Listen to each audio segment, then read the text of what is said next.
Bonjour et bienvenue dans cette vidéo, j'espère que vous allez bien.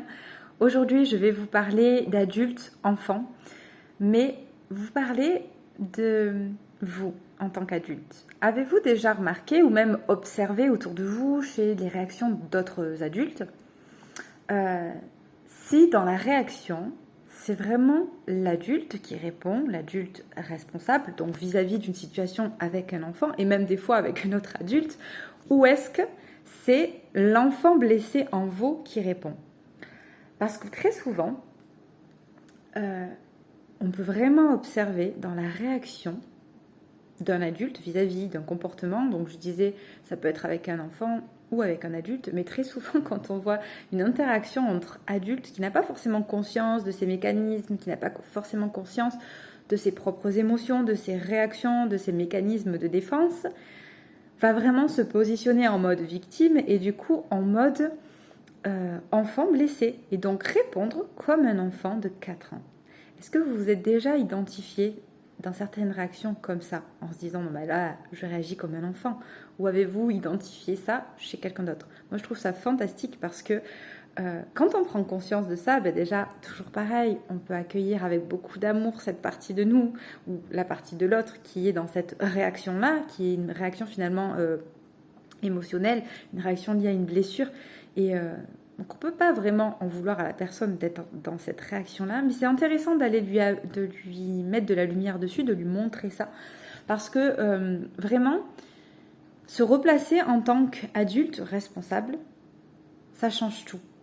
C'est reprendre sa place, sa juste place, pour pouvoir être dans l'empathie, revenir à son cœur, en son amour, pour accompagner l'enfant dans une toute autre dimension finalement, parce que vraiment, quand on est dans cette réaction en mode « Ah ben non, tu n'as pas voulu me faire ça, ah ben non, moi non plus, j'ai pas envie », est-ce que c'est une réaction d'un adulte de dire ça à un enfant? De dire « Ah, t'as pas voulu m'aider tout à l'heure, non, non, je suis désolée, moi, j'ai pas envie de t'écouter. Ah non, je t'écoute pas, non, non, non, non, non, je t'écoute pas, non, non, non, non. » Je le dis, c'est rigolo, mais j'ai déjà vu des adultes faire ça, vraiment, de réagir comme des enfants de 4 ans dans une récréation, vraiment. Et ces mêmes adultes qui sont très souvent extrêmement exigeants envers les enfants, qui leur demandent d'agir comme des adultes alors qu'ils ne l'ont pas, qu'ils n'ont pas cette maturité-là. Or, eux l'ont et agissent comme ces enfants-là à qui ils reprochent d'agir comme ça. Donc, c'est trop intéressant, vraiment, et important, nécessaire même, de prendre cette distance-là et d'observer nos réactions.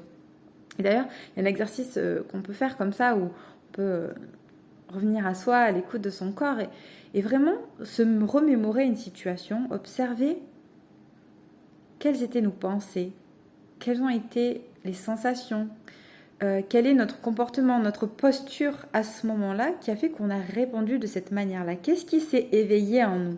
Parce que ça nous permet de mettre de la lumière dessus, de venir l'accueillir et peut-être même libérer cette charge émotionnelle qui est inconfortable et qui a réveillé cette réaction-là qui n'est plus aujourd'hui adéquate, qu'on peut changer. On peut reprendre notre responsabilité d'adulte et répondre en adulte responsable, aimant, empathique, pour accompagner au mieux l'enfant. Comment demander à l'enfant d'avoir certaines attitudes, certains comportements vis-à-vis d'une situation, vis-à-vis de leurs émotions, etc., alors que soi-même, on est encore en réaction avec cet enfant blessé. Il n'y a que en libérant ça, en l'accueillant, en le soignant quelque part, en prenant soin en tout cas, qu'on va pouvoir montrer à l'enfant, ok, quand tu vis telle chose, et dire, je suis en train de vivre cette chose-là, et donc je te demande telle chose, ou j'agis de telle manière, je te l'exprime de telle manière, parce que je me sens comme ça, je me sens blessée, je me sens attaquée, je me sens comme ci, je me sens comme ça, j'interprète ce que tu fais comme ceci ou comme cela. Et vraiment, on reprend la responsabilité pour apprendre à l'enfant à prendre sa responsabilité des choses. Très souvent, j'entends ma fille, par exemple, qui dit « à cause de toi, ceci ou cela ». Non, moi je lui dis « c'est pas à cause de moi, c'est toi qui as fait ce choix et ce choix a entraîné que tu vis telle chose. Mais c'est pas à cause de moi. Moi, j'ai fait mon truc, toi, t'as fait ton truc, t'as fait un choix et il s'est passé telle chose. Et toi, tu le vis comme ça. Mais c'est pas à cause de moi. » Et ça, c'est hyper important. Mais encore faut-il avoir ce recul-là et le faire soi-même pour pouvoir le proposer à l'enfant et montrer l'exemple. Parce que tout ce qu'on veut, tout ce qu'on désire, et j'ai même envie de dire souvent ce qu'on exige de l'enfant, il faut être en mesure de le faire nous-mêmes. Et on a cette maturité-là, eux pas forcément, mais on a selon leur âge, nous on a cette maturité-là, on peut prendre ce recul, on peut analyser ce qui se passe, on peut observer ça, être l'observateur, l'observatrice de ce qui se passe en nous, pour pouvoir changer, transformer les choses et améliorer chaque situation, situation après situation, comme un tremplin d'épanouissement. En tout cas, je vous assure que faire, je ne sais pas si vous avez déjà fait ce constat-là, vous me direz en commentaire, mais faire ce constat-là, c'est vraiment waouh, de dire les réactions d'adultes comme des enfants, mais vraiment. Et que ce soit n'importe quel adulte, des grands-parents, des grands-oncles, des grandes-tantes, des oncles, des tantes, des parents, tous agissent de la même manière à certains moments comme des enfants. Vraiment. Je vous dis à très bientôt.